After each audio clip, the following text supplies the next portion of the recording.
მერიის კეთილმოწყობის სამსახურის მიერ წარდგენილი ინფრასტრუქტურული პროექტები განიხილეს დედაქალაქის საკრებულოში ბიუროს ხდომაზე. ძირითადი საკითხი იყო მერიის ადმინისტრაციული შენობის დასუფთავება, რაზეც თბილისის მერია გამარტივებულ შესყიდვას ითხოვდა. დედაქალაქის საკრებულოს თავმჯდომარის განცხადებით, მსგავსი თემების სწრაფმოგვარება საჭიროებენ, თუმცა მომავალში დაჩქარებული წესით შესყიდვები მაქსიმალურად შეიზღუდება.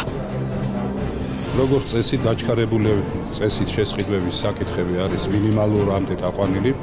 ჩვენ ერთ-ერთი დაჩქარებული პროექტი დავაფინანსეთ მოგეხსენებათ ელბაქიძეზე ჩანგრეული გზის მონაკვეთი, რომელიც უნდა აღდგეს, ასე რომ მაქსიმალურად შეიზღუდება დაჩქარებული წესით რაღაცა პრობლემების მოგვარება.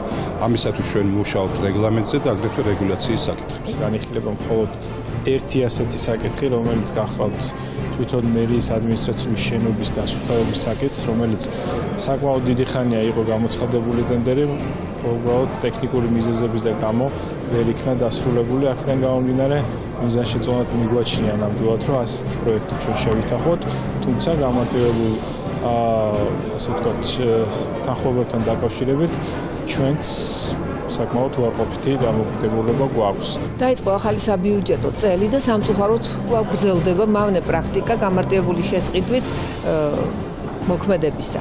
ეს გამარტივებული შესყიდვის შესახებ ჩვენი მოსაზრებები გამოთქმული გვაქვს არაერთხელ და იყო დაპირება, რომ ახალი წიგნის აღარ იქნებოდა, მაგრამ მიუხედავად ამისა, მაინც არის შემოსული საკითხები და ეს არის ძალიან კარგი გარემო კორუფციისთვის, ეს არის ზედმეტი გადახარჯვა და დაკარგული თანხები თბილისის ბიუჯეტისთვის და დანაკლისი თბილისის მოქალაქეებისთვის.